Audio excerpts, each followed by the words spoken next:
આવૃત બીજધારી, આવૃત બીજ ધારણ કરનાર, રાઈટ? મતલબ કે એના બીજ જે હશે એની ફરતે કંઈક આવરણ હશે, બીજ ઢંકાયેલા હશે, અનાવૃતમાં બીજ ખુલ્લા હતા. આવૃત બીજધારી વનસ્પતિમાં બીજ ઢંકાયેલા હશે અને એની માટે ફ્લાવરની રચના હશે, રાઈટ? કેમ કે ફ્લાવર પછી ફ્રૂટમાં પરિવર્તિત થવાનું છે એટલે. તો આવૃત બીજધારીને સપુષ્પી વનસ્પતિ પણ કહેવાય.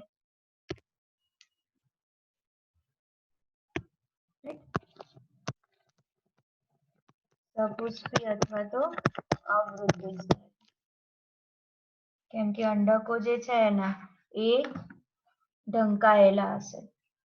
ક્લિયર?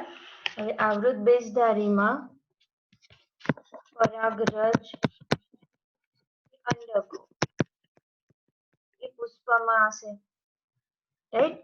બધું વિકાસ પામશે અને એ રચનાને આપણે કહીશું પુષ્પ.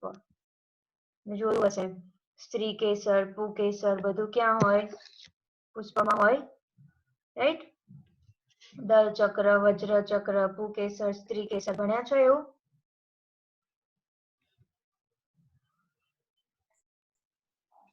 हाँ मैम। हाँ मैम। ઓકે, તો અહીંયા પણ આપણને પરાગરજ અથવા અંડકો એ ક્યાં જોવા મળશે? પુષ્પમાં જોવા મળશે. ઓકે, તો આવૃત બીજધારીમાં બીજ જે હશે એ ફળ દ્વારા ઢંકાયેલું હશે, રાઈટ? કોઈ પણ પ્રકારનું આપણે ફ્રૂટ લઈએ તો બીજ એની અંદર જોવા મળશે. એપલ હોય તો બીજ અંદરથી નીકળશે. એવી જ રીતે કોઈ પણ ફ્રૂટ લઈ લો તમે તો બીજ ક્યાં હશે? ફ્રૂટથી ઢંકાયેલું હશે, એટલે એને કહેવાય આવૃત બીજધારી વનસ્પતિ. અને આ પુષ્પવાળી વનસ્પતિ, આવૃત બીજધારી વનસ્પતિ આપણને બહુ બધી જોવા મળશે. મતલબ પર્યાવરણ છે, વાતાવરણ છે, એમાં બહુ મોટો સમૂહ છે આ વનસ્પતિનો, રાઈટ? હમણાં આપણને ખબર પડી કે અમુક વનસ્પતિને પુષ્પ ના હોય કે વોટ એવર, બાકી આપણે એવું જ સમજતા હતા નાના હતા ત્યારે કે ઓકે વનસ્પતિ છે તો એની પર ફૂલ તો આવશે જ, રાઈટ? અને એના બધા ટાઈપ હમણાં આપણને ખબર પડી કે પુષ્પવાળી વનસ્પતિ, પુષ્પ વગરની વનસ્પતિ, દ્વિઅંગી બધું અલગ અલગ છે. ઓકે, એનો મતલબ શું થયો કે આપણે વનસ્પતિ ઇઝ ઇક્વલ્સ ટુ પુષ્પવાળી જ સમજતા હતા. મતલબ કે વાતાવરણમાં એનું પ્રમાણ બહુ વધારે છે, બહુ મોટો સમૂહ છે આવૃત બીજધારી વનસ્પતિનો, જેનો આપણે અલગ અલગ પ્રકારે ઉપયોગ કરતા હોય. ખાવામાં થતો હોય, પશુઓના ઘાસચારામાં થતો હોય, મતલબ આપણે ખાઈએ, પશુઓ ખાય, લાકડા હોય કે એની ડાળીઓ હોય, બધું આપણે બળતણમાં યુઝ કરીએ. મેડિસિન્સ તરીકે આયુર્વેદમાં બધા ફ્લાવર્સ કે એના કોઈ પણ પાર્ટ્સ લઈ લો એ બધું ઔષધો તરીકે યુઝ થતું હોય, રાઈટ? બીજી બી ઘણી બધી બહુ બધાની પ્રકારની ઉપયોગિતા હોય, ફ્લાવરની અલગ અલગ ઉપયોગિતા હોય. ડન? તો આ જે વનસ્પતિ છે એ અગેન બે વર્ગમાં વિભાજિત થશે, જે તમે વર્ષોથી ભણતા આવો છો. અને એ બે ભાગ છે એકદળી અને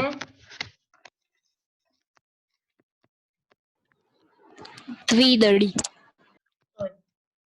એકદળી વનસ્પતિ અને દ્વિદળી વનસ્પતિ. એકદળી વનસ્પતિમાં આપણને ખબર છે એનું બીજપત્ર એક જ હશે, એના બે સરખા ભાગ નહીં થતા. જે રીતે દ્વિદળીમાં બે બીજપત્ર હોય એને શું કહેવાય? બીજપત્ર કહેવાય. આપણે કોઈ પણ કઠોળ લઈએ છે તો એના બે ભાગ પડે છે ને, સરખા ભાગ પડે છે, મતલબ એક્ઝેક્ટલી અંદર બે ભાગ જ હોય છે. એના માટે આ લેયર આખું સ્મૂથ મળશે આપણને, રાઈટ? તો એ એકને શું કહેવાશે? બીજપત્ર કહેવાશે. એટલે આ એક બીજપત્ર વાળું છે, આમાં બે બીજપત્ર છે. ક્લિયર? તો તમે જ્યારે કોઈ સીડને यस मैम। કરો છો તો એને બીજપત્ર કહેવાશે.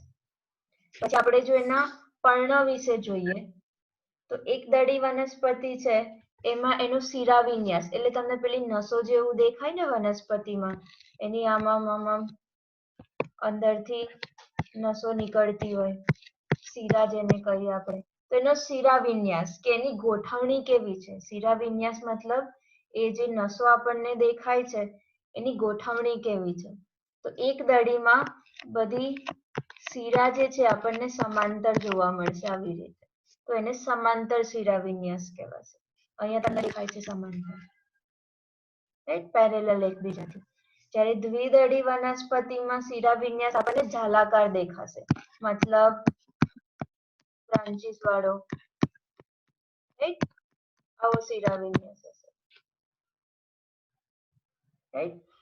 પછી પ્રકાંડ વિશે તો આપણે હમણાં નહીં જોવાનું. એનું પુષ્પ, તો આનું ત્રિઅવયવી. ત્રિઅવયવી મતલબ કે જેટલા પણ ભાગ છે એ બધા ત્રણ ત્રણ ની જોડમાં હશે. જેમ કે એની પાંદડીઓ છે ફ્લાવરની, તો એ 3 હશે. એની નીચે તમને ખબર હોય તો જે ગ્રીન કલરના લીફ હોય એ 3 હોય, ખબર પડી? એટલે એને કહેવાય ત્રિઅવયવી.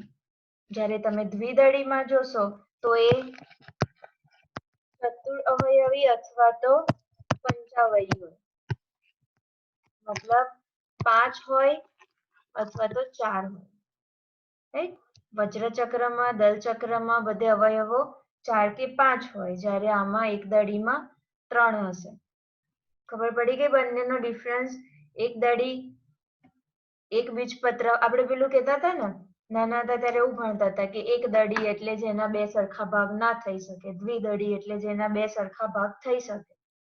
તો એનું કારણ શું હતું કે દ્વિદળી પાસે 2 બીજપત્ર છે, એટલે એના તમે 2 સરખા ભાગ કરી શકો.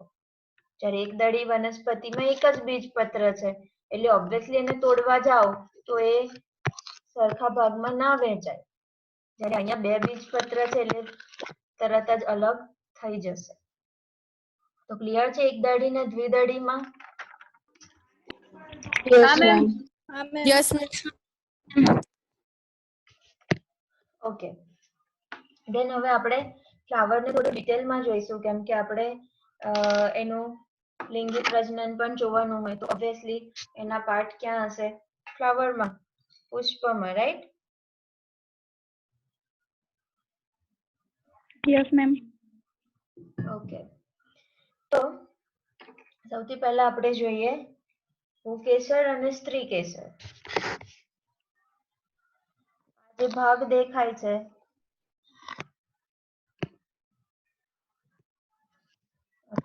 આ જે ભાગ દેખાય છે એ શું છે?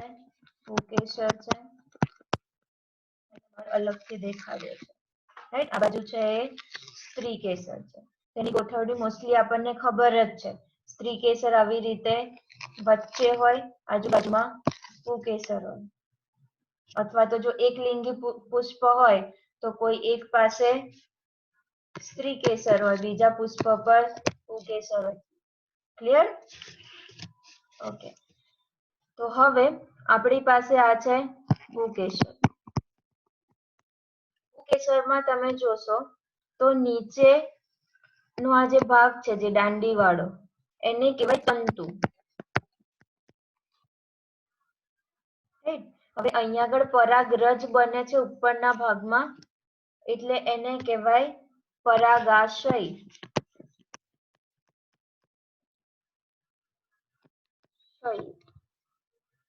અને આ તંતુ અને આ પરાગાશય બંનેને જોડતો જે ભાગ છે એને કહેવાય યોજી અથવા તો જોડાણ. એને યોજી કહેવાય. નીચેનો તંતુવાળો ભાગ તંતુ, ઉપરનો જ્યાં પરાગરજ બને છે એટલે પરાગાશય, રાઈટ, ત્યાં પરાગ આશ્રય લે છે એટલે પરાગાશય. ક્લિયર? અને બંનેને જોડે એ યોજી. ડન છે? ઓકે. તો હવે આ જે પરાગાશય છે એની અંદર પરાગ માતૃકોષ જોવા મળશે. માતૃકોષ ખબર પડી? એમાંથી શું બનવાનું હશે?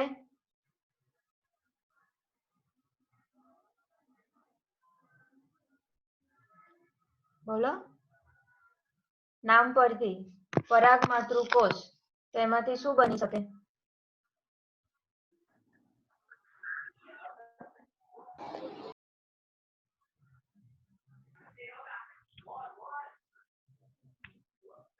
પરાગરજ. એક્ઝેક્ટલી રાઈટ, પરાગ માતૃકોષ. કોનો માતૃકોષ છે? કોની માતા છે? પરાગ. તો એમાંથી શું બનવાનું છે? પરાગરજ. એટલે પરાગ માતૃકોષ અહીંયા આવેલા છે, એમાં હવે શું થશે? અર્ધીકરણની પ્રક્રિયા થશે. કેમ કે આખી જે વનસ્પતિ છે, જે ફૂલ છે, એ બધામાં 2n પ્રકારની રચના હશે. હવે આપણે પરાગરજ n પ્રકારની બનાવવાની હોય, કેમ કે હજી સ્ત્રીકેસરમાંથી પણ n પ્રકારનો કોષ આવશે, ફલિતાંડ બનશે એટલે 2n બનશે. એટલે પરાગરજ આપણને n પ્રકારની જ જોઈશે. એટલે હવે શું થશે? પરાગ માતૃકોષનું અર્ધીકરણ થશે એટલે બનશે પરાગરજ.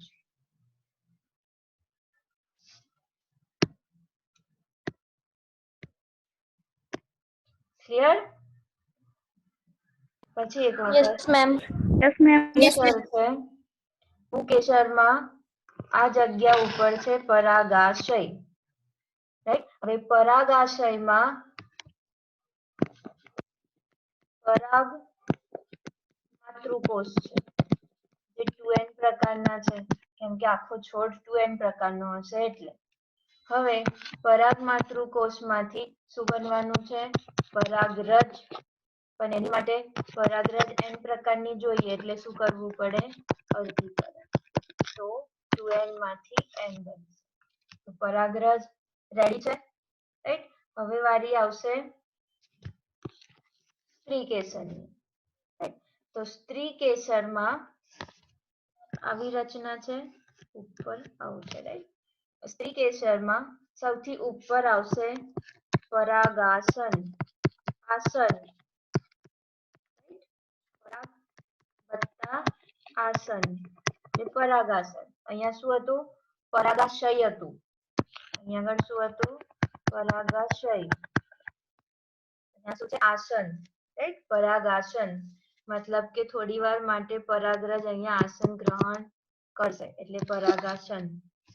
પરાગાસન પછીનો જે ભાગ છે એ આવશે પરાગવાહિની. રાઈટ? અને એની અંદર એનાથી આગળ જઈશું એટલે આ ભાગ આવશે બીજાશય.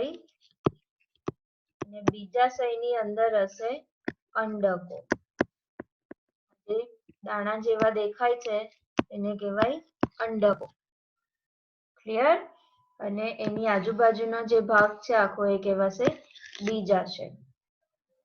રાઈટ? તો સ્ત્રીકેસરની રચનામાં શું હતું? સૌથી ઉપર પરાગાસન, પછી પરાગવાહિની, અને પછી આ બીજાશય, અને એની અંદર આવશે અંડકો. ક્લિયર છે આટલી વાત? Yes ma'am. જો અંડકો આવી રીતે એક્ઝેક્ટલી ગોઠવાયેલા છે, આ ફિગરમાં તમને દેખાશે કે આ જે બીજાશયનો ભાગ છે એની અંદર અંડકો આવી રીતે દાણા જેવા દેખાય છે, ઇટ ઇઝ અંડકો. ઓકે, તો હવે શું થશે? હવે આપણે પરાગરજ તો બની ગઈ છે, પણ હવે અંડકો પણ એમાંથી અંડ પ્રસાધન બનાવવાનું, અંડકોષ બનાવવાનું, તો ફલનની પ્રક્રિયા આગળ થશે. રાઈટ? તો હવે સ્ત્રીકેસરમાં આપણે જોયું બીજાશય. બીજાશયમાં આ રહ્યા બધા અંડકો. હવે આ અંડકો છે તો એની પાસે, બધા જ અંડકોની પાસે મહાબીજાણુ માતૃકોષ હશે. મતલબ કે એમાંથી શું બનવાનું છે? મહાબીજાણુ બનવાનું. આપણને ખબર છે સ્ત્રીકેસરમાં અથવા તો લિંગી બીજાણુ તરીકે જો નરમાં જોઈએ તો એ લઘુ બીજાણુ આવે, માદામાં જોઈએ તો મહાબીજાણુ આવે. યાદ છે ને? વિષમયુગ્મી અને સમયુગ્મી. વિષમયુગ્મી હોય હા મેમ. ત્યારે માદાનું બીજાણુ મોટું હોય અને નરનું બીજાણુ નાનું હોય, એટલે એને લઘુ બીજાણુ કહેવાય. માદાનું બીજાણુ મોટું હોય એટલે એને મહાબીજાણુ કહેવાય. રાઈટ? તો દરેક અંડક પાસે શું હશે? મહાબીજાણુ માતૃકોષ હશે. એટલે કે એમાંથી મહાબીજાણુ બનવાનું છે. એટલે મહાબીજાણુ માતૃકોષ હશે દરેક અંડક પાસે. બીજાશયમાં રહેલા દરેક અંડક પાસે મહાબીજાણુ માતૃકોષ હશે. ક્લિયર? હવે એમાં મહાબીજાણુ માતૃકોષ છે એ 2n પ્રકારનું હશે. એટલે હવે શું થશે? અર્ધીકરણ થશે એની અંદર. અર્ધીકરણ થશે એટલે એક કોષમાંથી કેટલા બનશે? 4 મહાબીજાણુ ઉત્પન્ન થશે. હવે અર્ધીકરણ થઈ ગયું છે એટલે n પ્રકારના હશે મહાબીજાણુ. હવે આ 4 મહાબીજાણુ છે એમાંથી 3 મહાબીજાણુ અવનત પામશે. ક્લિયર? અને એક જ મહાબીજાણુ એનું વિભાજન થશે અને એમાંથી બનશે ભ્રૂણપૂટ. ભ્રૂણપૂટ એટલે કે 8 કોષ હશે. રાઈટ? સૌથી પહેલા શું હતું? સ્ત્રીકેસર.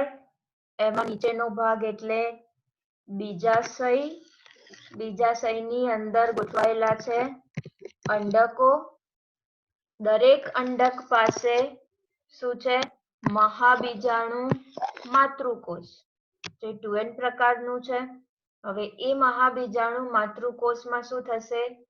અર્ધીકરણ થશે એટલે 4 મહાબીજાણુ બનશે. રાઈટ?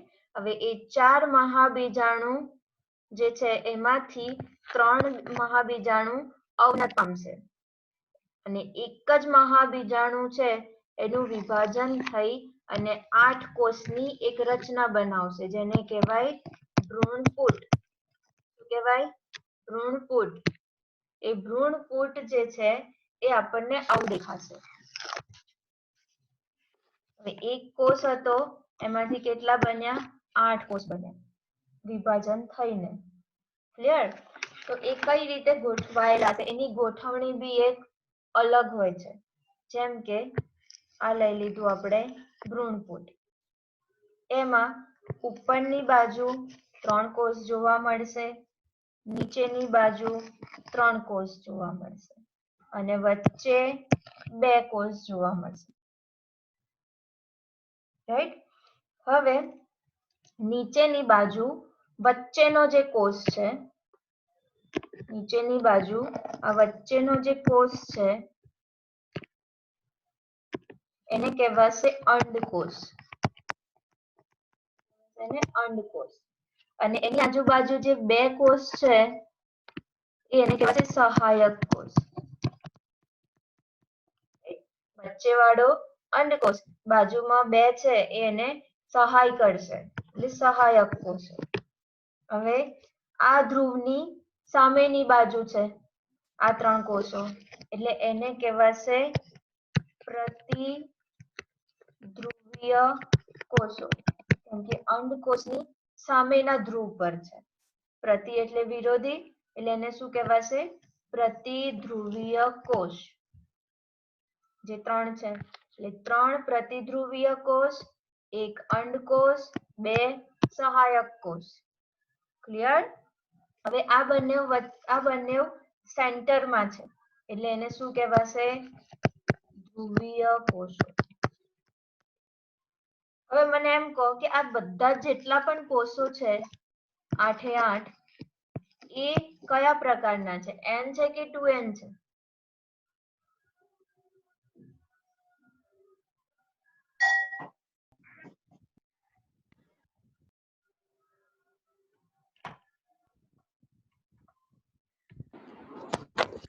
n પ્રકારના. Very good. n પ્રકારના છે. આપણે આગળ અર્ધીકરણ કરી દીધું છે. આ બધા જ કયા છે? n પ્રકારના છે. તો આ બધામાં હું n n n એવું કહી શકું? રાઈટ? તો વચ્ચે વાળા છે એ પણ n પ્રકારના છે. તો હવે શું થશે? આ 2 ધ્રુવીય કોષો છે એ બંનેનું જોડાણ થઈ જશે. કેમ કે એની પાસે કોષ દિવાલનું ડેવલપમેન્ટ નહીં થતું. આ બધે કોષ દિવાલ બની જાય છે, પણ આ બે વચ્ચેવાળા કોષ છે ને એમાં કોષ દિવાલ નહીં બનતી. એટલે એ બંને છે ને ફ્યુઝ થઈ જાય છે, જોડાઈ જાય છે. અને એટલે શું બનાવી દેશે? 2n બનાવી દેશે. બે nn પ્રકારના કોષ ભેગા થઈને 2n બની ગયું. તો વચ્ચેના જે આ ધ્રુવીય કોષો છે એનું જોડાણ થશે અને 2n બનાવશે. એટલે એને એક પર્ટિક્યુલર નામ આપ્યું છે, જેને કહેવાય દ્વિકીય. કેમ કે 2n છે એટલે દ્વિકીય કહેવાશે.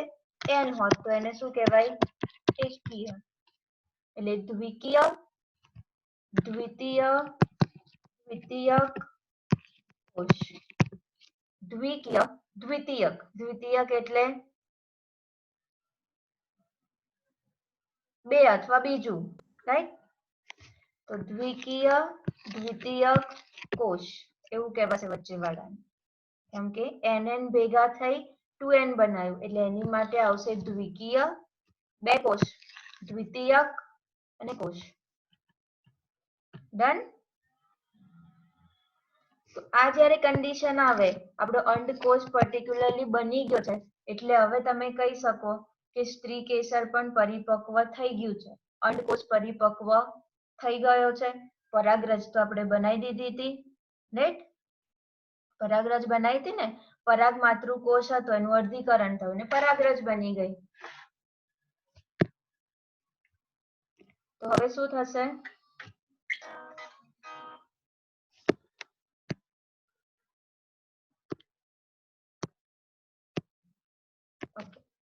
ચલો,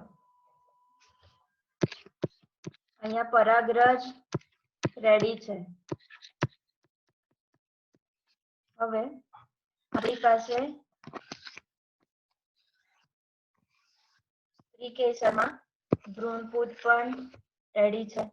અહીંયા 3 કોષ,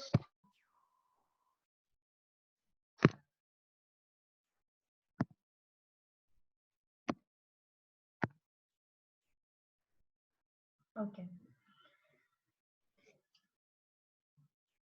તો 3 આ કોષ, આ બે વચ્ચેના ભેગા થઈ ગયા હતા, જેને કહેવાય દ્વિતીયક, સોરી દ્વિકીય દ્વિતીયક કોષ, રાઈટ? અને વચ્ચે વાળો જે છે એ અંડકોષ છે. તો હવે પરાગરજ જે છે પરિપક્વ થઈ ગઈ છે. હવે પવન દ્વારા કે કોઈ કીટક દ્વારા, કોઈ વાહક દ્વારા એ અહીંયા સુધી પહોંચશે. તો એ પ્રક્રિયાને શું કહેવાય? પરાગનયન, રાઈટ? ઈઝી છે, તો તમને આવડતું જશે કે પરાગરજનું સ્ત્રી કેસરના પરાગાસન સુધી વહન થાય એ પ્રક્રિયાને કહેવાય પરાગનયન, રાઈટ? એ ક્યાં બેઠું હવે?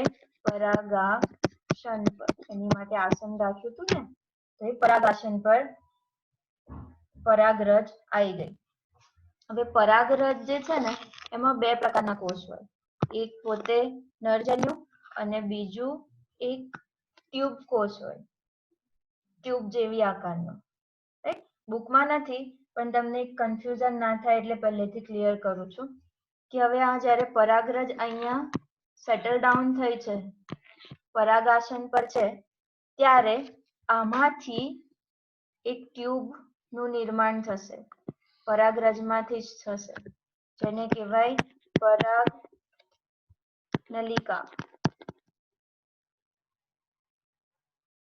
પરાગનલિકા બનશે અને એ પરાગનલિકા આ જે ટ્યુબ કોષ છે એમાંથી બનશે, પર્ટિક્યુલર એની માટે જ છે. અને એક જે છે એ નરજન્યુ છે, જે ફલન માટે જરૂરી હોય, રાઈટ? હવે આ પરાગનલિકા બની અહીંયા સુધી આવી, રાઈટ? બીજાશય સુધી પહોંચી ગઈ. હવે આની અંદર જે નરજન્યુ હતું એ આના થ્રુ ટ્રાવેલ કરશે અને વચ્ચે અહીંયાથી ટ્રાવેલ કરતા કરતા જ નરજન્યુ છે એનું વિભાજન થશે, સમવિભાજ, અને બે નરજન્યુ બની જશે. ક્લિયર? હવે બે નરજન્યુ છે એ અહીંયા મુક્ત થશે. તો પહેલો જે નરજન્યુ છે એના દ્વારા વચ્ચે જે અંડકોષ હતો એનું ફલન થશે. અંડકોષ વત્તા નરજન્યુ, એક ફલન અહીંયા થયું હવે બીજો જે કોષ છે, બીજો જે જન્યુ છે નરજન્યુ, એ આ વચ્ચે જે હતું દ્વિતીયક કોષ એનું ફલન કરાવશે. એટલે બે નરજન્યુ આવશે અને દ્વિતીયક કોષ નરજન્યુ. આવી રીતે બે વખત ફલન થશે. એટલે આ પ્રક્રિયાને બેવડું ફલન પણ કહેવાય. બેવડું ફલન ખાલી ને ખાલી આપણને આવૃત બીજધારીમાં જ જોવા મળશે, બીજે ક્યાંય જોવા નહીં મળે. સપુષ્પી વનસ્પતિમાં જ જોવા મળશે.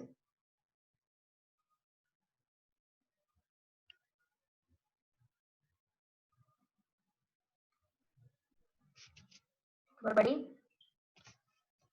સૌથી પહેલા શું થયું? કેસર હતું, એમાં પરાગાશયમાં પરાગ માતૃકોષ 2n પ્રકારના, એનું વર્ગીકરણ થયું અને બની ગઈ પરાગરજ. રાઈટ? અને આ બાજુ સ્ત્રી કેસર, એના બીજાશયમાં આવેલા છે અંડકો. દરેક અંડક પાસે મહાબીજાણુ માતૃકોષ. મહાબીજાણુ માતૃકોષમાં થશે અર્ધીકરણ, એટલે n પ્રકારના 4 મહાબીજાણુ બનશે. એમાંથી એક જ મહાબીજાણુ વિકાસ પામશે અને એ બનાવશે આ ભ્રૂણપૂટની રચના, જેમાં 2 સહાયક કોષો, 1 અંડકોષ, 3 પ્રતિધ્રુવીય કોષો અને 2 ધ્રુવીય કોષો. જે 2 ધ્રુવીય કોષોનું જોડાણ થશે એટલે દ્વિતીયક કોષ બનાવશે. ક્લિયર? હવે પરાગરજ પરાગાસન પર આવશે, એમાંથી એક ટ્યુબ લંબાવડાવશે જેને કહેવાય પરાગનલિકા. એમાંથી નરજન્યુનું વહન થશે અને નરજન્યુ બે ભાગ મતલબ 2 બનાવશે. સંવર્ધનથી 2 નરજન્યુ બનાવશે. એક નરજન્યુ અંડકોષનું ફલન કરશે, બીજું વચ્ચે જે છે દ્વિતીયક કોષનું ફલન કરશે. એટલે આ પ્રક્રિયાને બેવડું ફલન પણ કહેવાશે. આ કોન્સેપ્ટ ક્લિયર છે બધાને? Yes, ma'am. Yes, ma'am. Yes, ma'am. Okay. તો હવે તમે જોશો કે આ વચ્ચે વાળું હતું ને 2n પ્રકારનો કોષ હતો, તો એમાં હવે એક નરજન્યુ ઉમેરાયું જે n પ્રકારનું હતું. તો આ તો કેટલું થઈ ગયું? 3n થઈ ગયું. રાઈટ? તો એ વસ્તુ 3n પ્રકારનું જ છે અને એનું બીજું નામ આપ્યું છે પ્રાથમિક ભ્રૂણપોષ કોષ કેન્દ્ર. શું કહેવાય એને? પ્રાથમિક ભ્રૂણપોષ કોષ કેન્દ્ર. કેમ કે જ્યારે અહીંયા પહેલું ફલન થયું અંડકોષ અને નરજન્યુનું, ત્યારે અહીંયા શું બનશે? ફલિતાંડ બનશે. એ ફલિતાંડને પોષણ આપવા માટે આ જે 3n વાળી રચના બની એ કામ આવશે. મતલબ આ 3n વાળી જે રચના બની એ ફલિતાંડને પોષણ આપવાનું કામ કરશે, જેને કહેવાય પ્રાથમિક ભ્રૂણપોષ. ભ્રૂણને પોષણ આપવા વાળું. રાઈટ? એને PEN તરીકે પણ લખેલું છે, પ્રાઇમરી એન્ડોસ્પર્મ ન્યુક્લિયસ. મોટા ભાગે ક્યારેક PEN લખેલું પણ આવે છે. તો PEN શું છે? આ જે 2n વાળી રચના હતી એની સાથે નરજન્યુનું ફલન થયું, 3n વાળી રચના બનાવી જે ફલિતાંડને પોષણ આપશે. That is PEN.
ઓકે, તો આમાં તમને ફ્લાવરિંગ પ્લાન્ટ દેખાય છે જેની ઉપર ફ્લાવર છે, રાઈટ?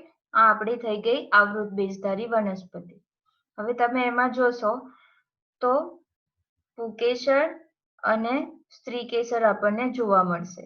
જે વચ્ચે વાળું ગ્રીન કલરનું પોર્શન છે એ આપણું થઈ ગયું સ્ત્રીકેસર અને બાકીના પુંકેસર, રાઈટ? હવે સ્ત્રીકેસર જે છે એની અંદરની રચના જુઓ, જેની અંદર અંડકો છે, રાઈટ? અંડકોમાં મહાબીજાણુ માતૃકોષ આવશે અને એમાંથી એકકીય 4 મહાબીજાણુ બનશે. હવે એમાંથી ખાલી એક જ રહેશે અને એનું વિભાજન થશે, રાઈટ? એનું વિભાજન થશે અને શું બનાવશે? ભ્રૂણપૂટ બનાવશે. હવે ભ્રૂણપૂટમાં તમે જુઓ કેટલા કોષો બનવાના છે? 8 કોષ બનવાના છે, રાઈટ?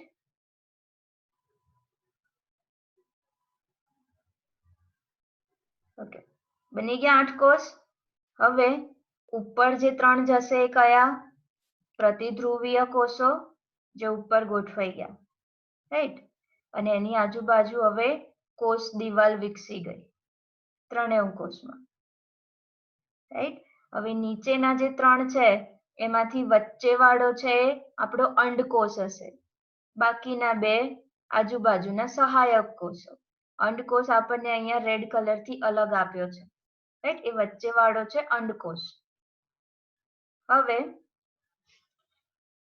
મધ્યમાં તમે જોશો એ ધ્રુવીય કોષો, જેની આજુબાજુમાં કોષ દિવાલ નથી, એટલે એ બંનેનું ફ્યુઝન થઈ જશે, રાઈટ? હવે પરિપક્વ થઈ ગઈ આપણું અંડકોષ. હવે વારી આવી પુંકેસરની, રાઈટ? પુંકેસરમાં પરાગ માતૃકોષ, રાઈટ? અર્ધીકરણ થઈને એમાં પરાગરજ બની ગઈ. એમાં 2 કોષ જુઓ, એક નરજન્યુ છે અને એક ટ્યુબ જેવો કોષ છે, જે પરાગ નલિકા બનાવવાનું છે, રાઈટ? હવે આ પરાગ જે છે, પરાગરજ, એ ક્યાં જશે? પરાગ આસન પર, રાઈટ? સ્ત્રીકેસરના પરાગ આસન પર. એટલે હવે આ ટ્યુબ વાળો જે કોષ છે એ શું કરશે? ટ્યુબને લંબાવશે. ક્યાં સુધી પહોંચશે ટ્યુબ? બીજાશય સુધી. એમાં પણ, રાઈટ? હવે આ જે નરજન્યુ હતું એનું ભાજન થયું, 2 કોષ બની ગયા. હવે જોશો તો એક કોષ ગયો, જે શું કરશે? આ અંડકોષ છે એનું ફલન કરશે. એ ગયો, અંડકોષનું ફલન થયું. ક્લિયર? હવે બીજો નરજન્યુ આવશે, એ વચ્ચે વાળા 2 કોષ છે એનું ફલન કરશે. એટલે ત્રિકીય રચના બની ગઈ અને અંડકોષનું થયું એ ફલિતાંડ બનાવશે. ક્લિયર?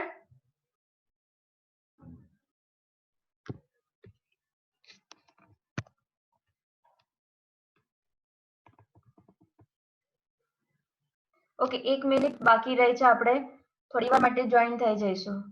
થોડું બાકી રહી ગયું છે એટલે. Okay, ma'am. Okay, ma'am.